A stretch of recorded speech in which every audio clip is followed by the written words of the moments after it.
be cold and smell all those nasty smells that we can set, and we don't have to stand and pass out or anything like that. So that's the best way, if you ask me, to do any kind of surgery observations. So we talked about the things we're going to do to look at the progressing towards expected outcomes, and we listed our expected outcomes. But I sent you home and told you to think about the complications. What complications are likely to occur after having that surgery? And there's a bunch of them. Endocarditis could have happened because we're messing with the valve so it could get infected.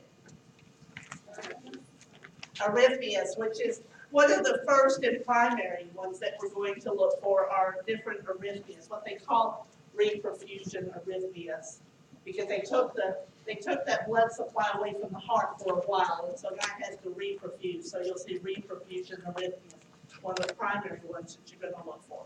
What else?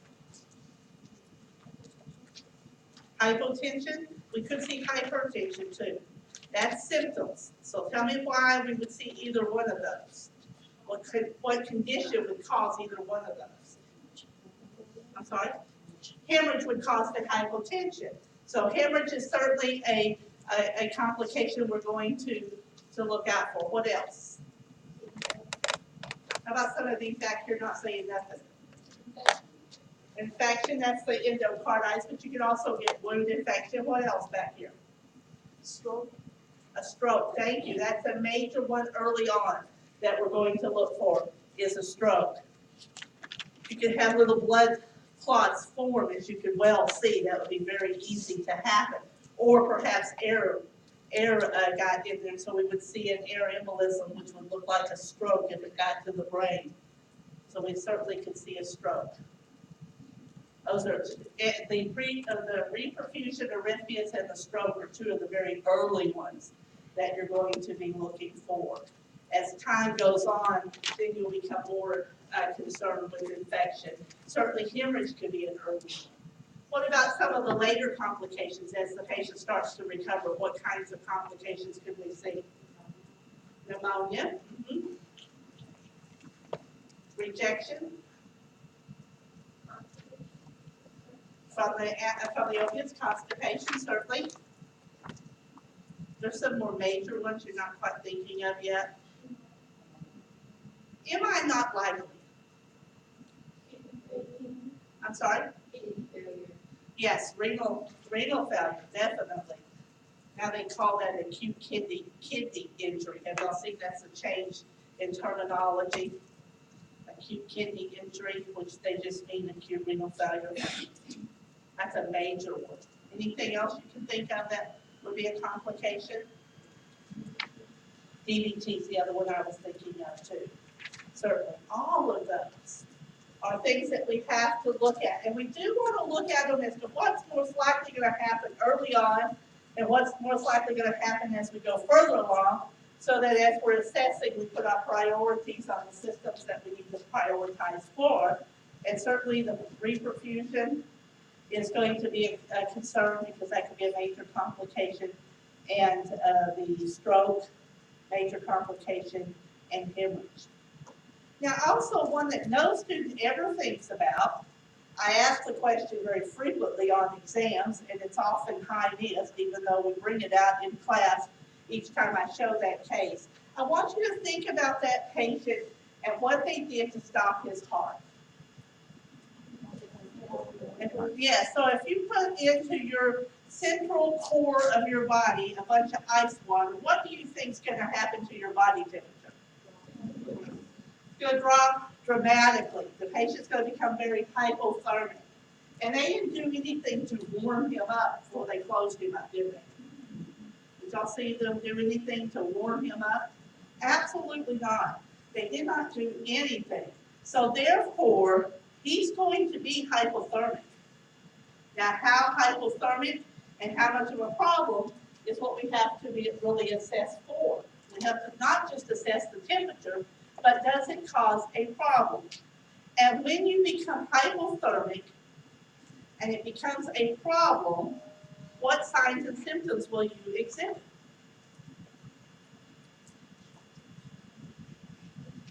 I'm sorry? Shunting from the periphery. So what would that look like when you're trying to pallor? What else? Because how would you know that pallor is due to hypothermia and not due to blood loss? So what would change in the vital signs? So Christine said the vital signs would tell us whether it's hemorrhage or whether it's hypothermia. That's a very good answer. That's a nice, solid answer. But you got to know what changes. And there's the one I always get 2 points from everybody. What's the vital signs going to look like if it's hypothermia? What's going to happen to the blood pressure? It's going to increase first. Why? Tell me what's going on in the body that makes that blood pressure go up. It's trying to compensate, so it's going to clamp down those vessels, isn't it? So the blood pressure is going to increase first. As time goes on, yes, you may see a drop. But at first, you're going to see an increase in blood pressure. What's going to happen to the pulse rate? It's going to decrease. That hypothermia is going to cause that pulse rate to decrease. What's going to happen to the respiratory rate? Decrease. It's going to decrease as well. So in the vital signs, when you take the vital signs, you may see a low body temperature, certainly. You'll see that. How do we know it's a problem? We look to see if there's enough changes in the vital signs and the perfusion of the client to be a problem. And how the vital signs change, that blood pressure goes up at first. The pulse rate goes down, the respiratory rate goes down. Now then, what if it was hemorrhage? How would the vital signs change if it was hemorrhage? The blood pressure is going to do what? Go down. This is going to continually go down if they're bleeding. What's going to happen to the pulse rate? It's going to go up. Remember he tells us that. He says as long as there's a little bit of blood in that heart, it's going to keep pumping. It's going to try to pump that blood as long as it possibly can until oxygen is deprived to the heart. Remember him telling you that? That was his way of saying that when your body loses all of its blood, when it starts hemorrhaging out, that heart rate's going to continue, and it's going to get faster trying to pump what little blood there is around more often. So your blood pressure goes down, your pulse rate goes up. What happens to your respiratory rate if you're hemorrhaging? It goes up as well, doesn't it? What about your body temperature if you're hemorrhaging? It goes down. So if I wanted to look at this patient in the immediate postoperative phase, and I see problems, and I think, uh-oh, this patient's either hemorrhaging or this patient is experiencing hypothermia, I can look at the vital signs and it'll help guide me, won't it? If they're hemorrhaging, that blood pressure is going to go down, the pulse rate is going to go up, the respiratory rate is going to go up. If they're hypothermic, that blood pressure is going to go up, the respiratory rate is going to go down, and the pulse rate is going to go down. So it's pretty much the opposite effect, depending on what's going wrong with that body. So that's one way we can differentiate between two abnormalities. Now, if they're hemorrhaging, we can probably see the blood. You can probably see the blood in the tube. Remember they kept that tube in there to drain off, because didn't they leave it a little wet? Didn't you think it was a little wet in that chest wall? Compared to when they first opened him up, before they ever started operating, they just opened his chest up, you can see it was not all that wet. But by the time they finished that operation, he was kind of swimming around. That heart was kind of swimming around in fluid. Some of it saline, some of it blood. So we would see that drainage come out of that tube they left there. They left it. Unless it's getting trapped and can't get out, then we would see the signs of cardiac tamponade. So that will tell us something. So we have to know what to look for. So two major complications. Also, as that drainage is coming out, how are we going to know if there's too much drainage? Where's your cutoff point? If the patient's bleeding too much, are you going to want to call the doctor and tell the doctor? All right, so are you going to have to determine what amount is too much? So do you know what that amount is?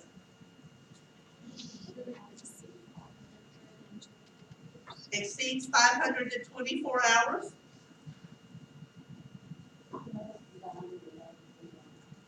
100 milliliters what? In 1 hour. If it exceeds 100 milliliters in 1 hour, we're going to see a bunch of bleeding at first, aren't we? You know, at first, you saw how wet it was. They got to get that off. But then it ought to stabilize for a period of time. So if we're going over 100 milliliters an hour, we ought to be a little concerned. I'll be a little concerned that that person's bleeding just way too much.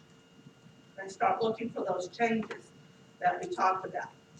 You don't want to wait until the blood pressure is abnormally low, the pulse rate abnormally high, and the respiratory rate abnormally high. You don't want to wait for that. No one's a hero when you're able to go in and say, hey, my patient is doing so badly that people without any kind of degree can figure it out.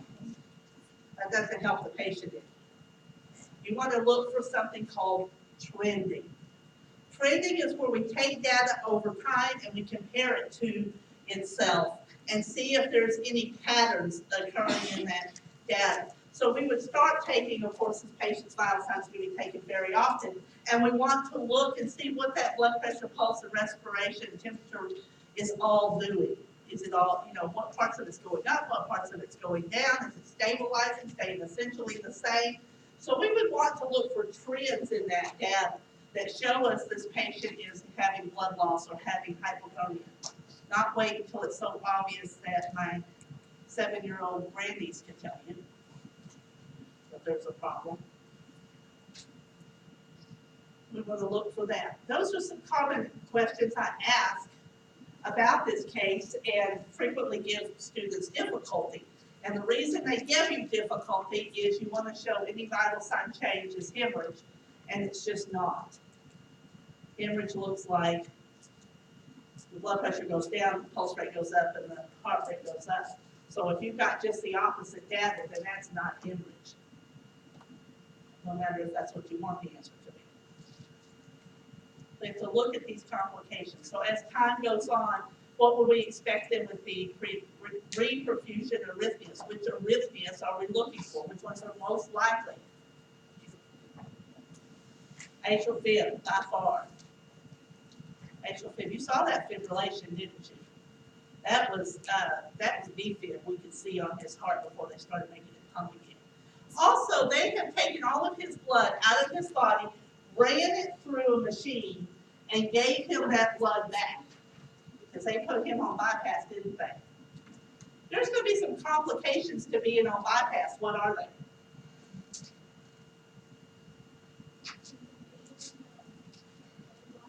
Inflammation, not too bad. That's not going to be your biggest problem. That's a good answer, but it's not going to be your biggest problem.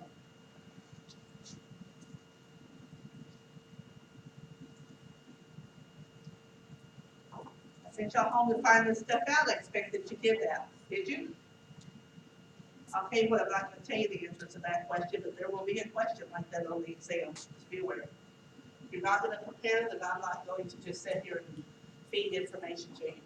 Okay, let's talk about what's going to be on the exam. I figure that's something y'all are interested in. These are the objectives, the unit objectives for this class. And this exam is over Unit 1 and Unit 2. So Unit 1 is prioritizing assessments, determining priority body systems for targeted assessments based on the client history. Based on the client history. So, had we done that already so far? We've discussed that. How do you determine the priority body systems? What data do you use? Subjective and objective based on what? How are you determining which body system to assess? I'm sorry? The history, the chief complaint, and the potential complications. Those are how we determine the priority body systems. We've discussed how to assess each body system completely, haven't we? We've talked about subjective, objective data. We've talked about inspection, auscultation, palpation, and percussion. Why do we palpate? Find areas of tenderness and enlargements, right? Yes. Why do we percuss? Borders and whether that mass is air filled, fluid filled, or tissue filled. Now, am I going to ask that question? Why do you percuss? Of course I'm not. I asked that in basic. I'm not going to ask that here. I'm going to give you a situation. You're going to have to tell me what you're doing. Analyze assessment data. We're going to do some of that tonight. We're going to analyze some assessment data. Implement protocols for trending assessment data. We're going to do that tonight. Reducing risk potential. Identify the most common risks associated with diseases and treatments. Have we done that? Yes, we identified the most common risk associated with having a aortic valve replacement, haven't we? Implement surveillance strategies for early recognition of patient safety risks. That's trending. We're going to talk about trending more tonight. Use clinical decision support tools. I'm going to show you one tonight. And recognize changes in client condition. We're going to do that in case tonight. So by the time we finish with our case tonight, you will have accomplished in 2 different scenarios these 8 objectives in 2 different conditions. Am I going to ask you about those 2 conditions? Some, not entirely. You got to be able to do these for the priority conditions that we take care of in healthcare today. And those priority conditions are, what do you say are the priority disorders in our healthcare system in acute care? Diabetes mellitus, certainly. Diabetes mellitus. Any others? Hypertension.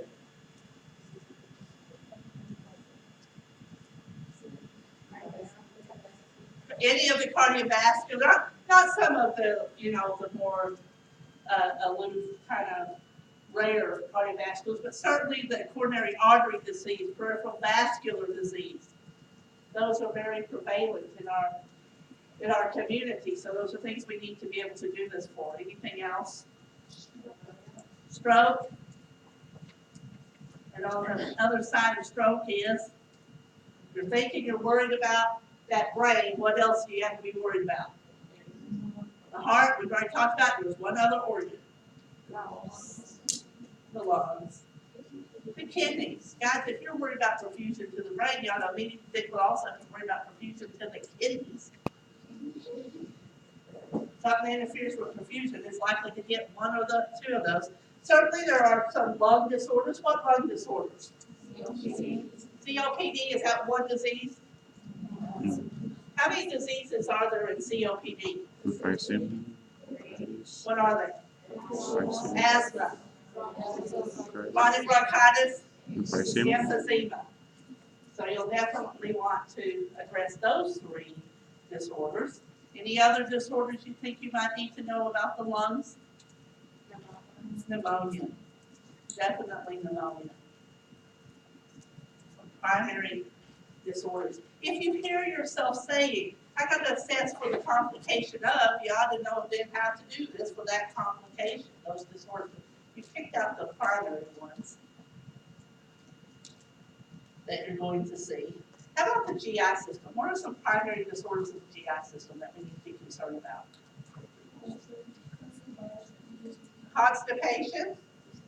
Good. I can't hear you. You're talking about GERD. GERD, okay. Anything else? Peptic ulcers. Mm-hmm. There's another one. Yeah, certainly gallbladder, cholelithiasis, and pancreatitis. Those are some of the major GI ones that we're going to be concerned with. Also, you want to think about perforated ulcers. You want to think about bowel obstructions. We'll put those on our list as well. Some of the more primary medical disorders that we have to be concerned with. All right, we're going to do a case. We're going to hit the rest of these objectives that we haven't already hit in this case. This is a real patient. All my cases are real patients. Makes it more realistic for you. Okay, so here's our patient. She's 76 years old. She was admitted to our inpatient medical surgical unit after she had a right ureter stent placed. So right ureter stent placed. She was received from recovery with complaints already of shortness of breath. Now, if you got this report, and that's all you've gotten so far, 76, right ureter stent placement, and from PACU with shortness of breath, what is your thoughts going through your head at this moment?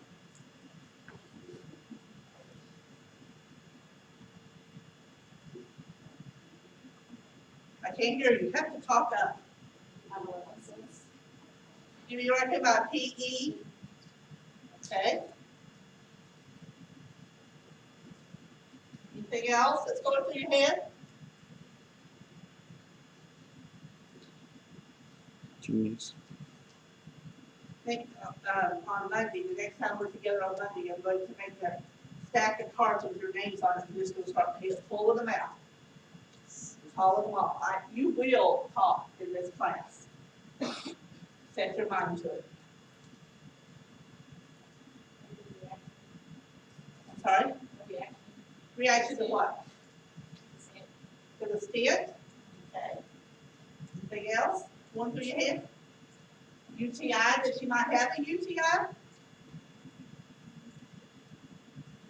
that what you're thinking? She might have one?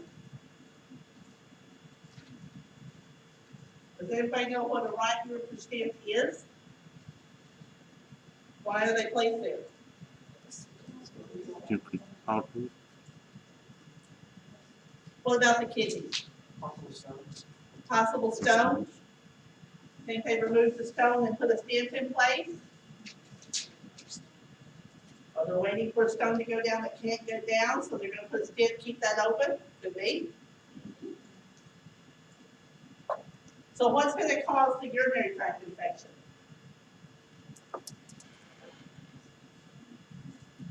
You throw that out there. You say, I'm concerned this patient has a urinary tract infection. Then tell me why you're concerned.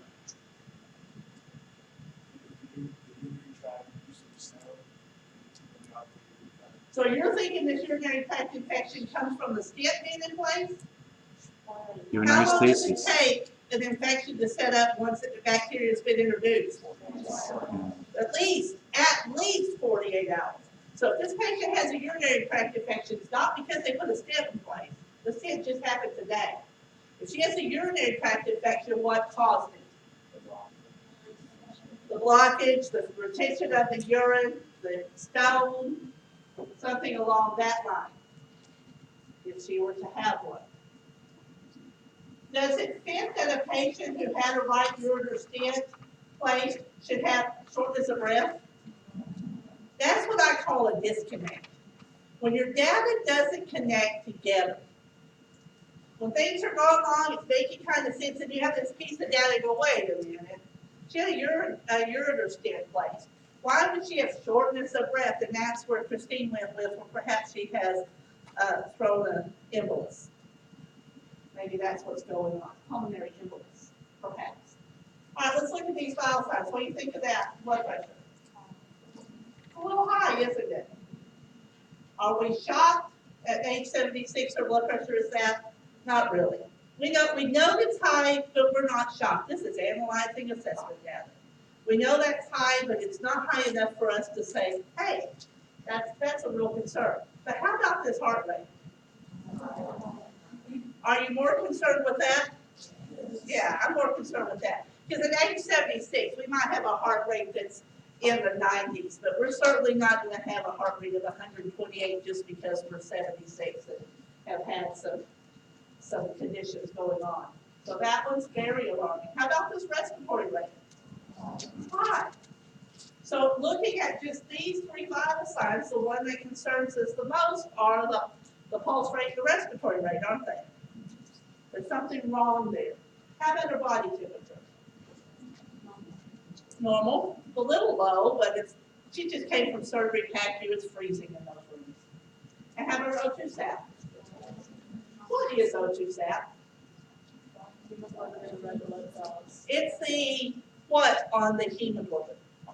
On the heme specific. It's oxygen on the heme. That's exactly right. How's it measured? How's it measured? How do we know how much oxygen's on that heme? A light that shoots through from that pulse oximeter, and it's not blocked by some of the heavy metals of the blood. Tells us, then the oxygen is lower, and so it'll give us a lower rating. If that light can't get through, it'll be a higher rating. So that tells us that yes, right now her blood is saturated, isn't it? Right now it's saturated. We're happy with that. Does that tell us that she's not having a respiratory problem? No, because as the blood circulates, it'll eventually start pulling those oxygen molecules off. Plus, you have free oxygen molecules in your blood. Not every bit of oxygen that you inhale attaches to a heme. There are some free ones just floating around that if you remove one, you can only remove the ones that are on the heme. That's the only ones you can use. But as those come off, others can attach to it.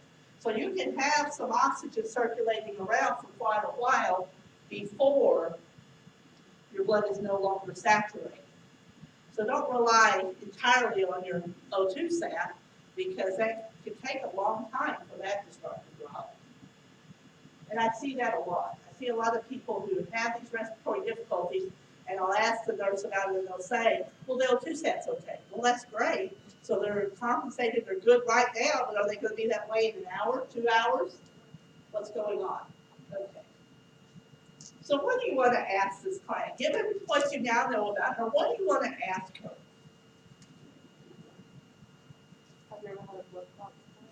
Have you ever had a blood clot before? Okay. I'm sorry? Any allergies? Why do you want to know allergies?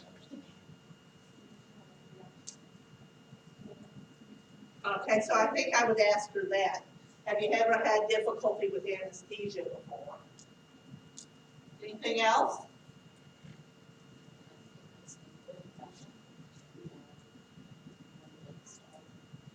When does it start? Yep. Yeah. Are you feeling anything else? That's good. Any other questions?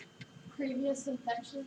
Yeah, has she had a previous infection? It's going to get you a nice piece of information to ask me that question. Has she had a previous infection? Her cardiac history, because if it's respiratory, maybe cardiac, because it can be. Those two were very close, as you well saw in that field, that when they stopped the heart, they stopped the lungs too, didn't they? You usually can't stop one without stopping the other. And if the lungs stop working, pretty soon the heart will. If the heart stops working, the lungs will too. They work very closely together in sharing that oxygen. Any other history questions you have for her? And what are medications? And what are you using to decide what questions to ask her? What could be wrong? Exactly. That is the most common thing we use. What could be going wrong? Is this an infection? Is this something wrong with her heart? Is this fear? It could be anxiety. So we're going to ask about that, cause the heart rate and the respiratory rate to go up. So you might ask about that. Are you feeling anxious? Those are exactly what makes us. Is this a reaction to some drug that she's been given? These are exactly the kinds of things that you would want to ask. This patient had an ESWL 2 weeks ago and completed a prescription of macrobid, 100 milligrams PLVID for 14 days prior to the procedure. The macrobid was given as a prophylactic after that ESWL. What's an ESWL? Don't tell me what the letters stand for. What is it? They went to break up that kidney stone, didn't they? They broke that kidney stone up so she could flush it out. And after they did that, because they had caused some trauma, the kidney stone itself and the little fragments did cause some trauma, then they gave her a round of macromide. Her past medical history, she has a history of seasonal allergies, hypothyroidism, and frequent calculi. So kidney stones has been a problem for her. She's allergic to cephalexin, cefazolin, and ceftriaxone. Tells me she's allergic to which classification of antibiotics? Cephalosporins. She lives alone, she drives herself, she has Medicare. She lacks family support, so there's no family with her. She does not smoke. She's 5 feet tall and weighs 132 pounds. And pre-procedure, these were her vital signs. So those pre-procedure vital signs compared to her current vital signs tell me what? Something ain't right. Something's going wrong. This was her baseline, and her current ones, her blood pressure is much higher than that. Her pulse and respirations are much higher than that. Of course, her body temperature was higher there. She's just had surgery. Even her O2 set was lower, actually. It's a little better right now. These are her home meds.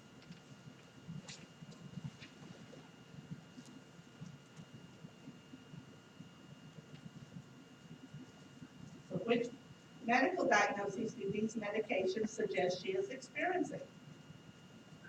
So it's levothyroxine. What's that used for? Hypothyroidism. Hypothyroidism. We know she has that, right? Okay, how about the silodosin or raflaflo? To relax the bladder. How about the aspirin? I'm sorry? Yeah, prophylactic to kind of protect from heart disease, stroke. And how about this clemastine? For allergies, and she has seasonal allergies, doesn't she? So we're happy with this list. What if something was on the list that we didn't have a medical diagnosis for? That's another disconnect. That is another disconnect. We have to go back and get more history. Find out why they're taking this particular medication. Did anybody look this drug up? Did y'all look it up? Its indications. What is it listed as its indications? BPH, right? Its indications BPH. Does she have BPH? No. When this case actually did happen, this drug was only being used for BPH. And the student who took care of this patient wrote in their paperwork the patient was on this drug because the patient had BPH. To which I laughed about out loud in class. Because this patient doesn't have BPH, so she's a female. But now, it was used then. They put her on it then for the purposes now also supplied for other patients is to help relax not just the bladder, but the ureters as well, and hopefully promote urine flow. Yeah. It was used as an off-label use at that time that this case actually happened. But I did laugh about that student wrote that. And that would have been a disconnect. You go, wait a minute, my patient doesn't have BPH, so why else might they use this medication? And then she had typed in off-label use for it at that time, and we told her to use it to promote urine flow, which makes sense with her problem. Okay. So which body systems are priority for you to assess at this time? What's your priority system? The respiratory or the urinary system. So, so renal or respiratory, I'm not going to be that nitpicky which one you do first, but those are definitely your two priority body systems. And if we're going to assess them, then we're going to assess them thoroughly, right? We're going to think about everything we need to do with inspection, auscultation, palpation, percussion, and what all needs to be done to get the most comprehensive data. And the reason you need comprehensive data is otherwise you're not going to be able to compare, is it this or that differentiation. between these conditions. Good, that's very good. So these are our abnormal findings. She has bilateral wheezing.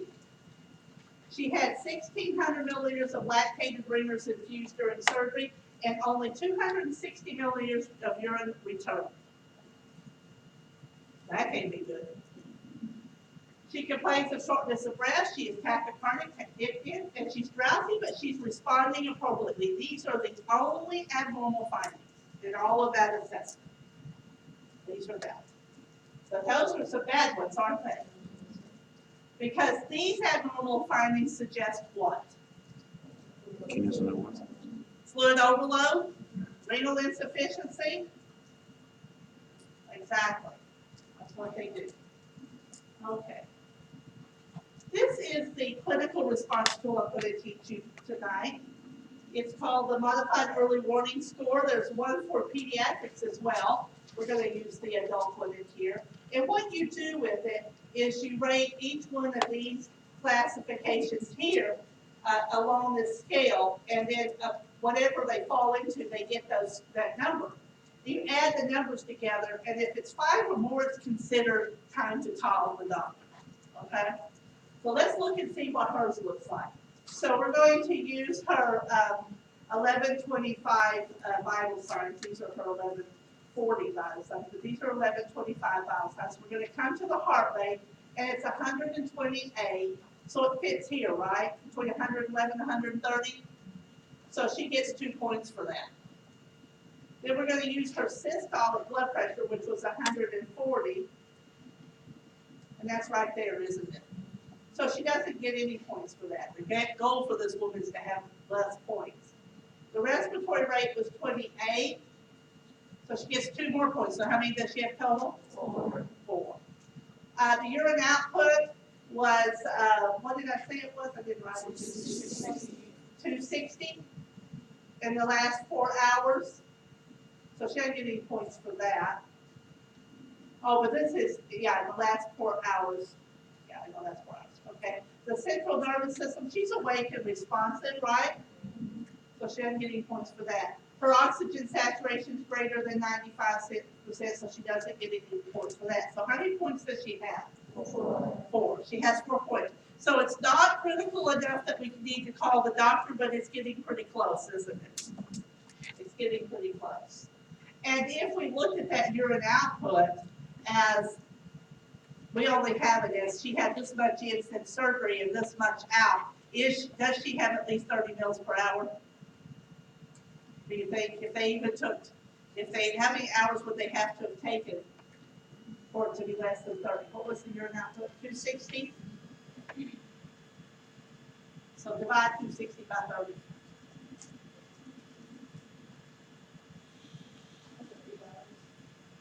8 hours. So that would have been that surgery would have been over 8 hours. So probably not. So she's not quite there in the call the doctor range. However, she is moving towards this, isn't she? She's drowsy, so she's moving up here. We know her urine output is getting to be a problem, so she's moving a little over here. So if we were to decide to, we could call the doctor. However, in any case, when you start to analyze this data, you're going to ask yourself, based on what you now know, these 3 questions and decide what to do. Continue to monitor only. Implement some nursing intervention that's supposed to make it better and reevaluate, or notify the physician. Had this been 5 or more, what would be the decision here? Notify the physician.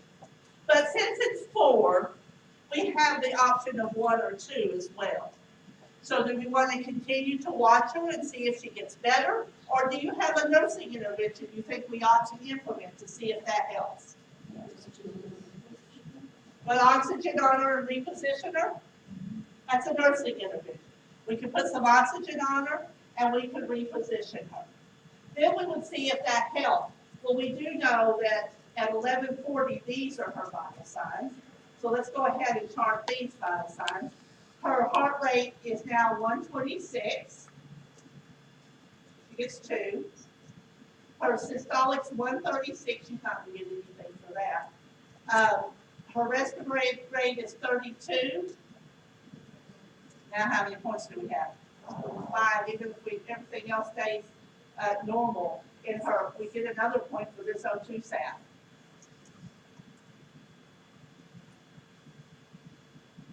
Now which decision?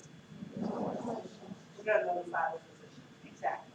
So that's what we mean by analyzing the assessment data, coming up with a plan based on these findings that we have. But guys, these are the 3 decisions nurses make all the time. If you're really paying attention at the nurses station, you'll even hear them talk about them together. You'll even hear them say, what do you think? Should I call the doctor for this? Should I do this? Should I do that? These are things going on in our head all the time. As the patient changes, as their condition changes, we start to think, should we continue to monitor this? Do we have time? Is it something that may improve on its own? Is there a nursing intervention I think I could implement that might make some positive effect on this patient?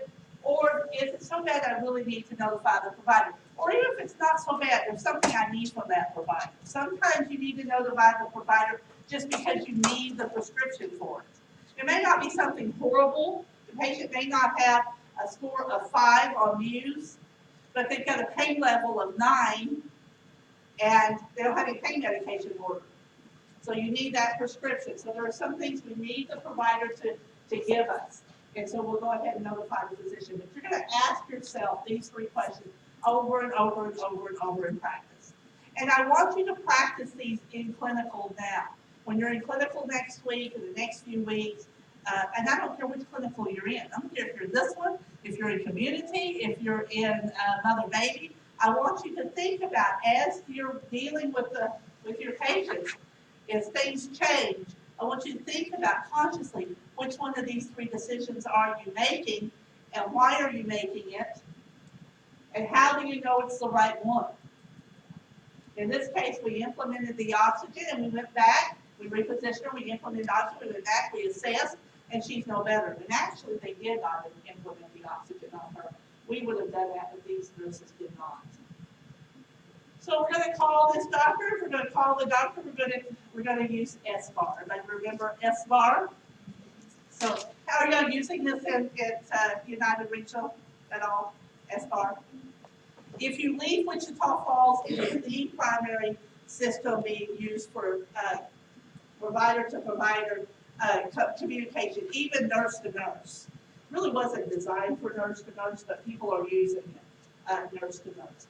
But in other areas of the United States, outside of Wichita Falls, it is very commonly used. It was developed through the Institute of Healthcare Improvement to improve communication because communication was found to be the problem in so many of the preventable medical errors. So SBAR is very, very common. So situation, what situation are we going to tell this provider about our patient? Certainly, because in SBAR you really do I, SBAR, R, and I is introduce yourself as a patient. So you do I, SBAR, R, I is the introduce yourself as a patient. So then the first thing after that is what situation. What are you going to tell them the situation is? You're going to give them all that abnormalities. You're going to give them every abnormality, tachycardic, tachypneic, bilateral wheezes, shortness of breath, all of that stuff, you're going to tell them that. Now you've got to give them some background. What's the background? You had that stent placed for frequent calculi, right? You had that stent placed for frequent calculi. And I'll talk about this in a minute. The doctor that this report is given to was not the surgeon. So you're going to have to tell them that sort of thing. It was a pulmonologist, actually, that was on her case. So it was a pulmonologist they gave that information to. So you're going to have to tell them that. When it says assessment, what's your impression of what's occurring, not assessment data? Where did we give them assessment data?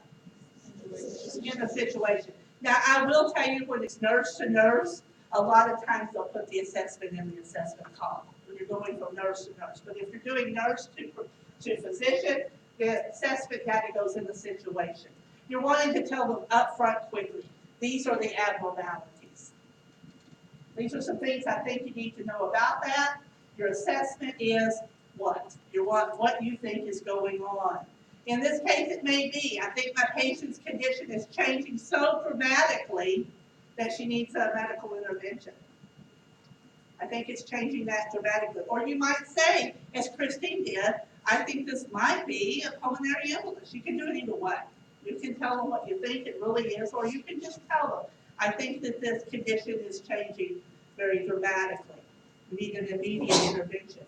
And the next is a recommendation, what you want. What would you want from this doctor? You want some x-rays, some lab values, those kinds of things. But it could be, I want you to come in and see this patient. In some situations, that's maybe what you want.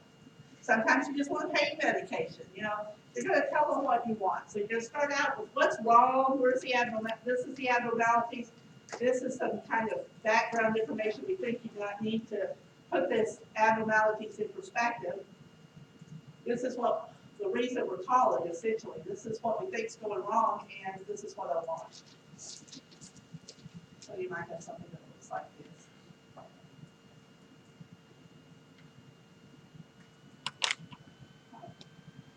So these are the medical orders that the provider gave us. He wants us to do electrolyte panel with D-dimer and ABGs, pulse oximetry monitoring, which we're already doing that one. CAT scan for possible pulmonary embolism. This provider, who was a pulmonologist, agreed with Christine to sound like pulmonary embolism. So here are the laboratory results as they came back. Anything on this one that concern?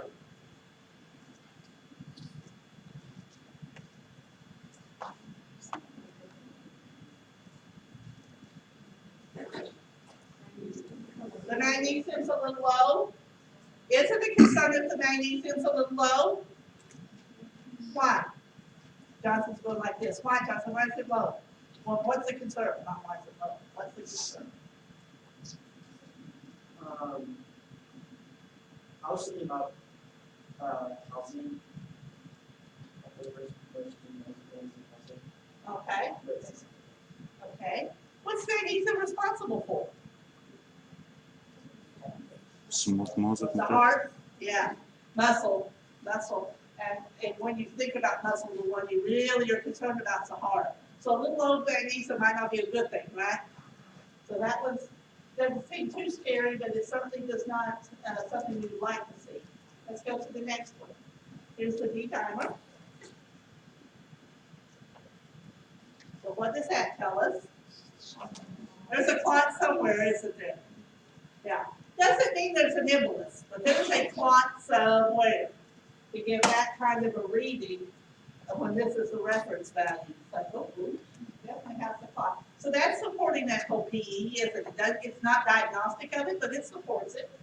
Okay. Here's her ABGs. The only reason this patient got ABGs is because it's pulmonologist they call.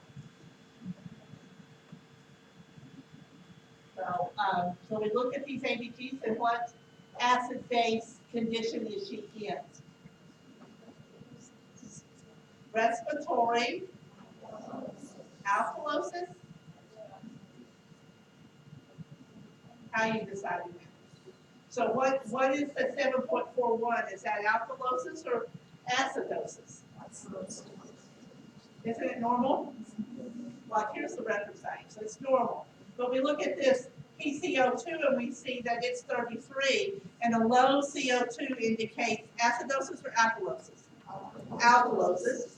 And the HCO3 is 21, which is low. Does that say acidosis or alkalosis? Acidosis.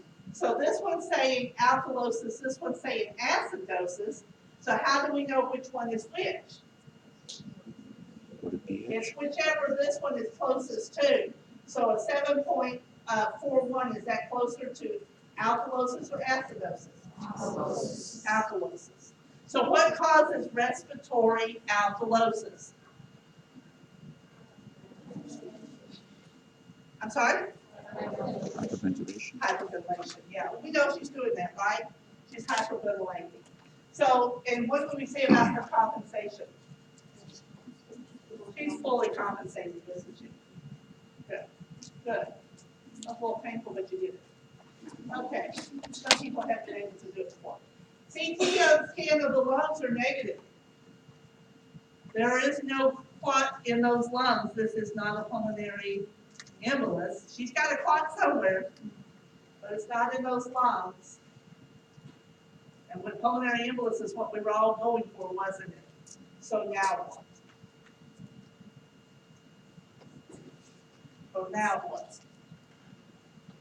You're all happy about this. Could be a pulmonary embolus. It started out, looked like it might be, but it isn't. Now what are you going to do? Reassess? Are you going to call this to the doc? I'm sorry? He's not here. No, he's not here. You're going to have to call him if you're going to call him. Yes. You're going to call if you want him to know he's not in the hospital. Okay. So we got something other than the pulmonary embolism that's going on. So as we go through time, she continues to complain of shortness of breath. She's wheezing. Her level of consciousness starts deteriorating. Her fluid intake for the last 4 hours. I don't think it's supposed to say that. For the last 4 hours is 625 with a urine output of 100. That ain't good. This is what we mean by trending. So we've taken these files. These are post-op vital signs. So at 12 o'clock, these are her vital signs. And at 12:15, you recognize what post-op vital signs looks like, don't you?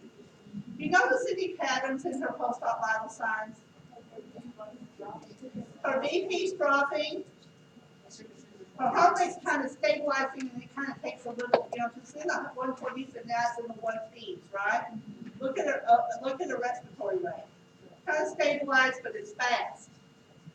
And so all this time she's having these symptoms and this trending. She's not getting any better. They did a CT scan for a pulmonary embolus. It wasn't. I'll tell you, when they called the doctor back and gave him, before this 1400, and gave him the symptoms again, he ordered a second CT scan. She had a second CT scan. It was still as negative as the first CT scan. This pulmonologist was very determined this was a pulmonary embolus, but it's not. What is it? Not shock. She's septic. And what told us she's septic? When that temperature went up, right? Does sepsis always cause the temperature to be up? No. Sometimes you'll have a low temperature for you've had even a subnormal temperature for a while. How else can you tell before this temperature went up? How else can you tell it's sepsis?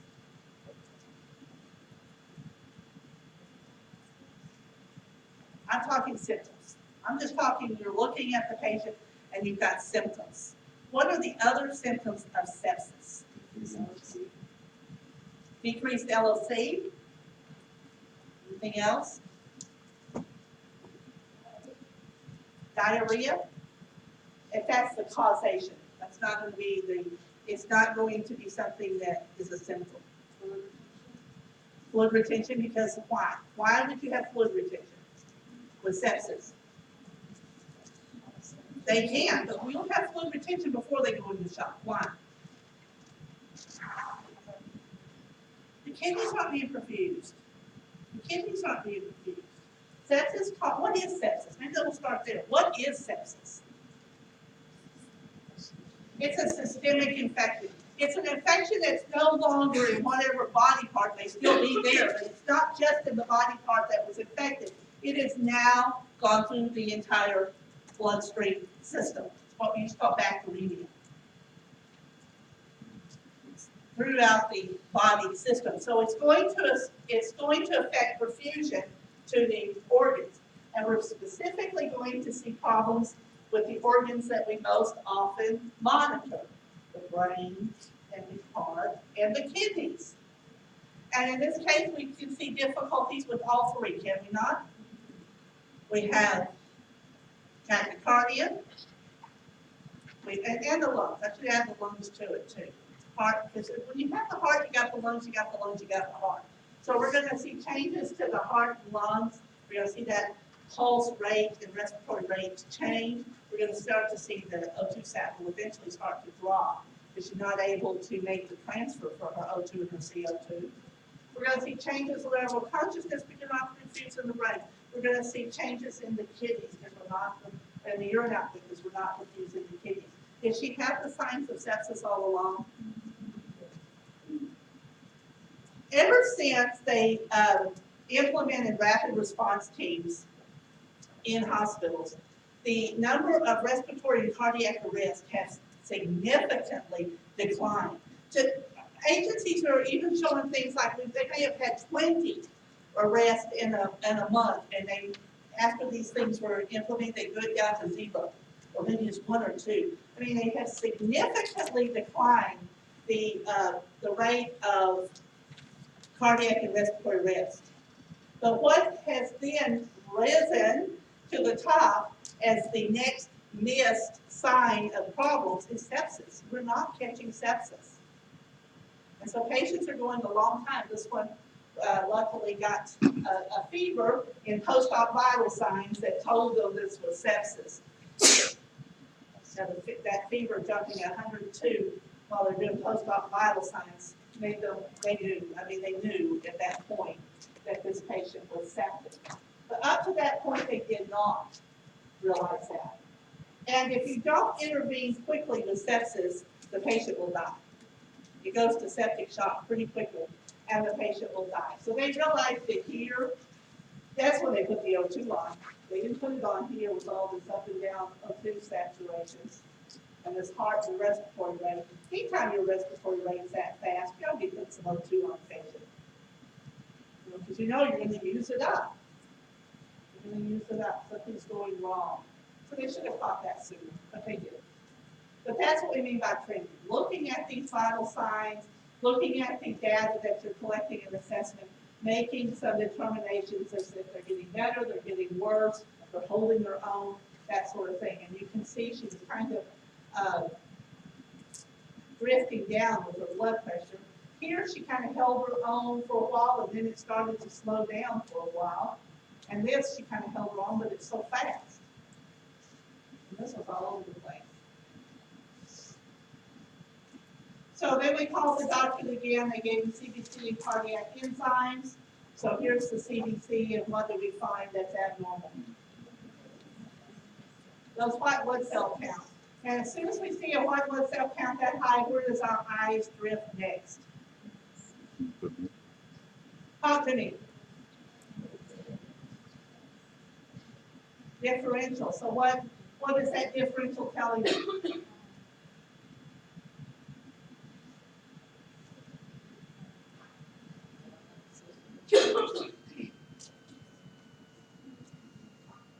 What's that differential telling you?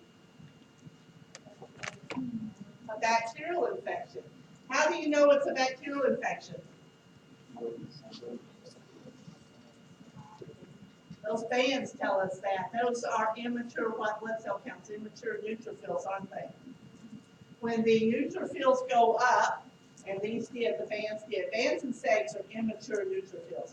When they go up, any of these neutrophils go up higher than normal, and the lymphocytes go down, that tells us there's a bacterial infection, doesn't it?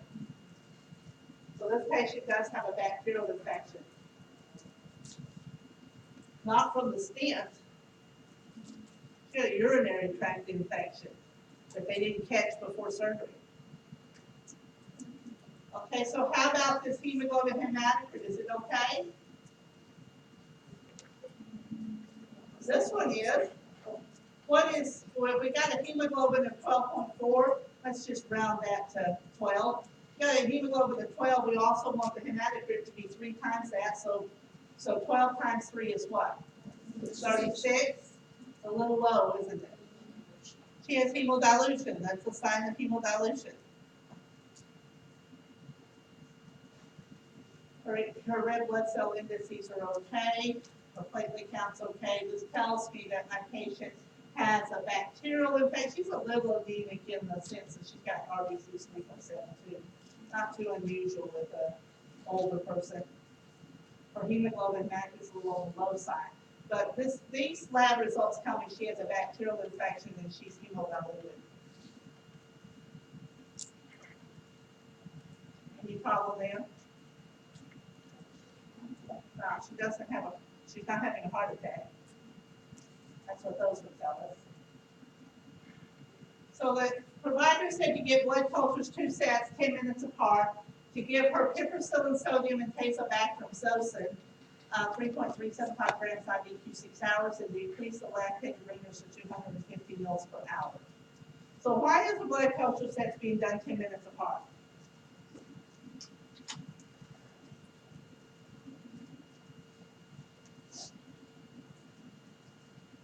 Nobody knows?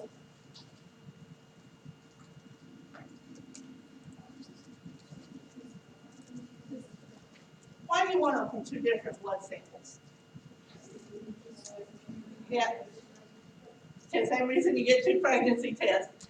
Because the reason that you do this is because that infection is not necessarily evenly distributed through that blood. So you'll sometimes see they'll say you can do 2 sets in 2 different sites. Either way, 2 sets in 2 different sites or 2 sets 10 minutes apart. It's so that you're catching this blood in different parts of the circulation, hopefully find the infection if it's there. So what type of drug is piperacillin? Don't tell me it's antibiotic. It's a penicillin, thank you. That's all I real doses. And what's tazobactam? Y'all ever given Zosyn? Has everybody in this room given Zosyn? Raise your hand if you've never given Zosyn. So you've all given Zosyn. Just go ahead and raise your hand. All right. So what's tazobactam?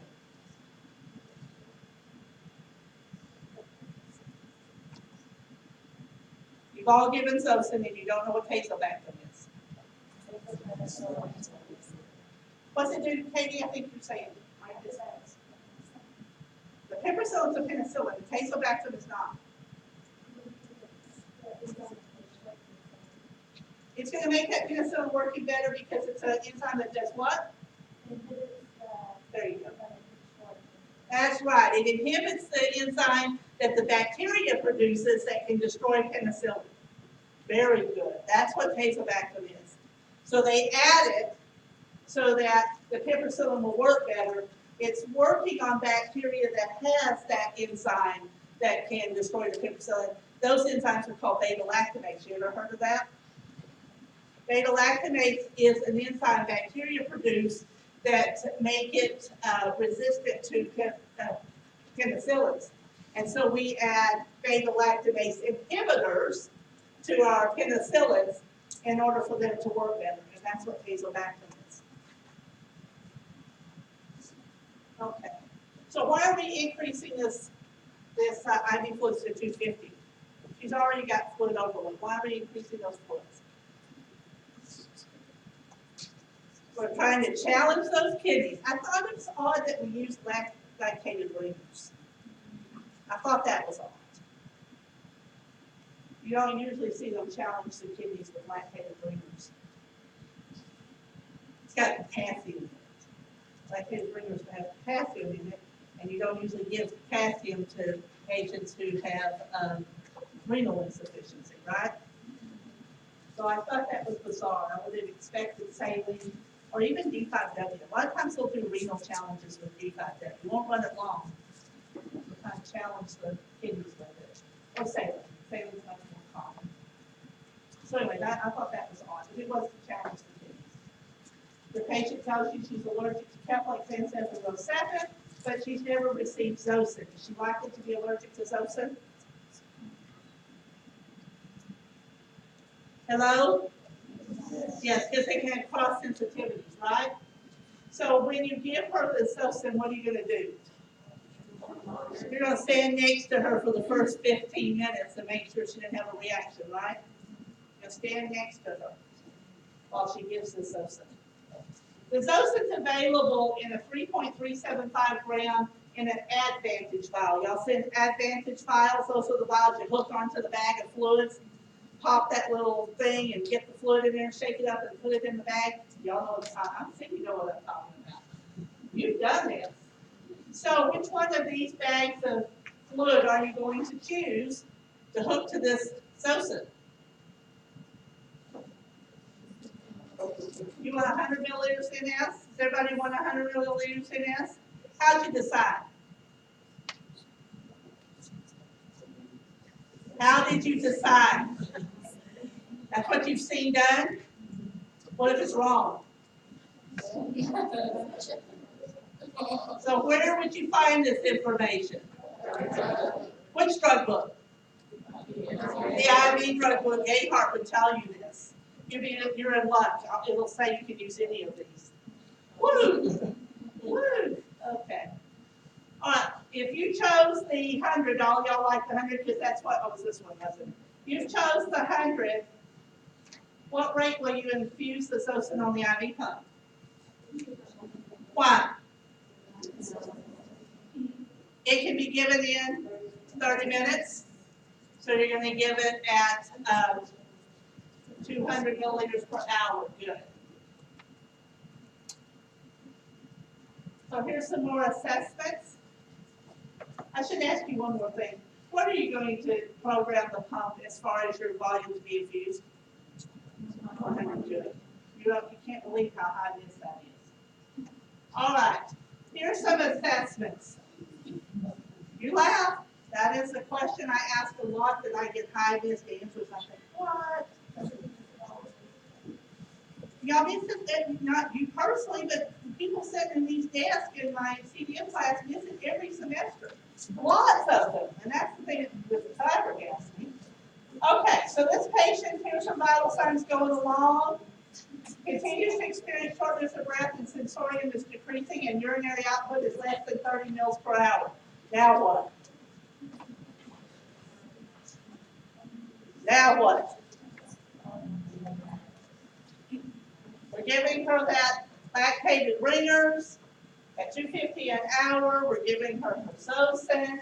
Here's her vital signs. They're not getting any better, but her sensorium's getting worse. She's getting more shorter breath, and now her urine output is less than 30 mils per hour. What are you going to do? Continue to monitor, do an intervention, and reevaluate or call the doctor. Thank you. We're going to call the doctor. These are the orders.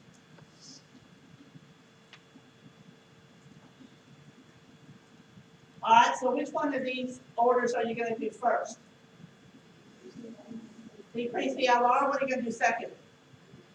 Why? Why the VMAX before the dopamine? It says now. You think it means the dopamine is whenever? It'll help pull that fluid off. That's exactly right. It's going to do it quick. Works very, very quick. Are you going to infuse the dopamine through this LR? How do you know? How would you know if you could do that? I'm going to tell you that. We're going to do a dedicated line on it. So how does this need to be diluted? No. How do we know? Right. How fast will you administer it?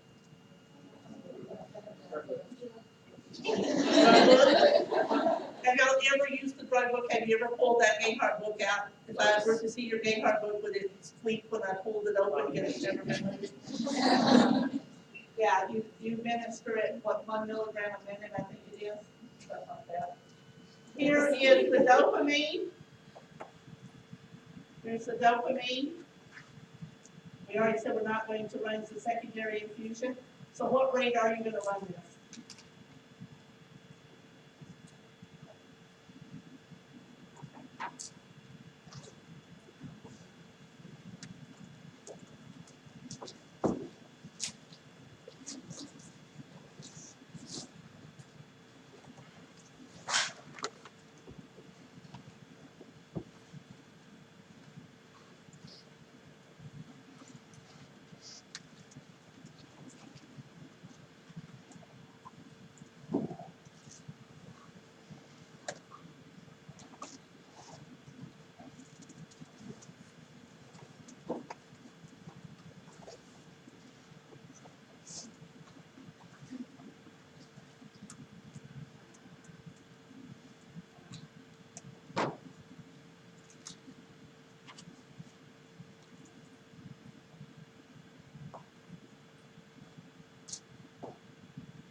5 mLs per hour.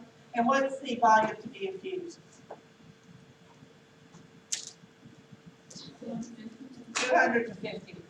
Yeah, the volume to be infused 255 mLs per hour. That's right. So now we've got to monitor. What's the therapeutic effects of those medications that you've given? That fluid ought to come off, right? So we should see the changes that's occurring because of fluid volume overload. We should see the reversal of those. What else? What's that dopamine going to do for her? Got two effects it should have. Increase the urinary output and raise the blood pressure. That's right. What about the adverse effects? What's the adverse effects of Bumax and dopamine? Hypertension, certainly. Anything else?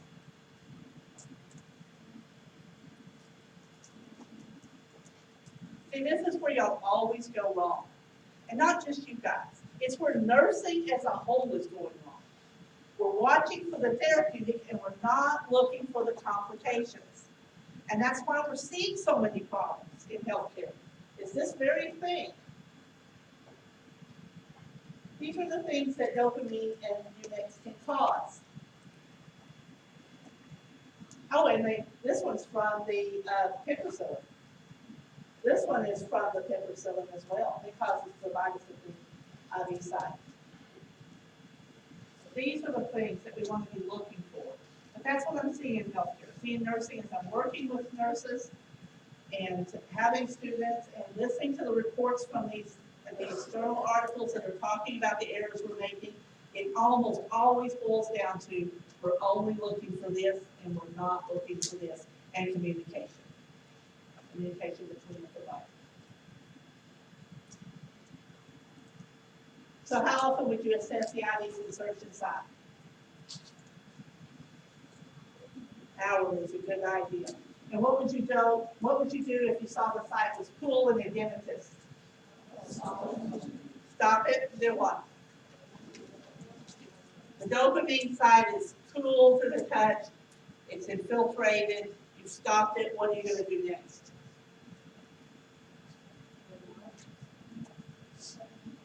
The lack of knowledge in this area could cost this patient her arm, because this can cause ischemia and necrosis. So we have to notify the provider there's an antidote that they'll try to give. And they will also really put this patient on high monitoring for that skin condition. Maybe even get a plastic surgeon involved.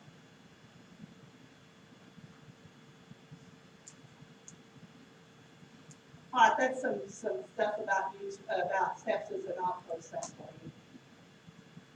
The client experienced acute renal failure but recovered fully. So her complication that she got from her neurosepsis was acute renal failure. Any questions over this case? Yes. If you suspected sepsis early on and you recommended to your doctor that that's what you suspected and you didn't order a CPC, what would you do? If I suspected sepsis early on in this day and time, there is a protocol for that. There's an early assessment bundle, care bundle, and it would include the CPC. Plus, it would either include the lactate levels or the, what's the other one? Just went out of my head. There's another level that we measure for sepsis. It will come to me in a minute. Procalcitonin, yes.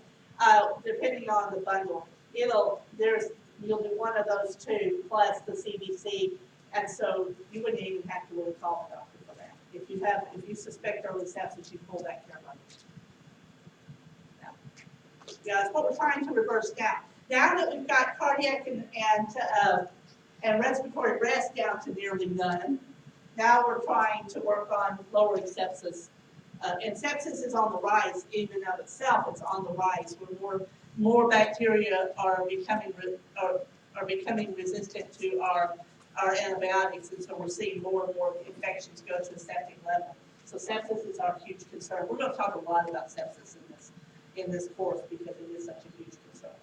Have y'all seen it? Yeah. People are dying from it right left, and young people are dying from it. You know, we have a nursing instructor whose husband died from it. Very healthy man died from it, and he was in his 50s. Died from sepsis. Pretty bad stuff. All right, so back to the exam. What did we learn that we're going to do with this exam? What are we going to look for? Because that's the next thing we're doing is the exam on Friday, right? Good. Just, I keep that up. I thought I kept that up because that's what I was thinking of. All right, so what are we going to do? What's the objectives we got to worry about? Assessment. You got to worry about prioritizing those assessments, right? Prioritizing what you're going to assess, that whole targeted assessment thing, and then completing the assessment. Completing the assessment. You're going to be very embarrassed if you lose 2 points over some assessment technique that you've been doing all along. You know, assessing blood pressure. So that you have to do the assessment, you have to prioritize the assessment. Also, what else do we do with the data? We analyze it. What does that mean to analyze data? We're going to trend it, and what else are we going to do with it? We're going to clump it together, we're going to cluster it together and try to figure out what the problem is, right? Or whether there really is a problem, so that's something. You're also going to chart your assessment data on that Muse. That will be the clinical decision tool that I'll question you about, just the Muse. And I will give you the tool. You won't have to memorize it. But then you're going to make those decisions, and those 3 decisions are? Call the doctor, continue to monitor, implement an intervention, and see if it works. So you've got to make those 3 decisions over and over and over. Any questions about what's on the exam? You can do this, can't you? You got to start thinking and being like a nurse.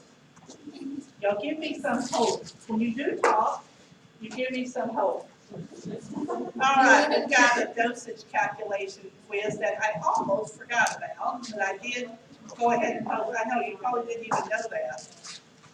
I came very close to forgetting about it.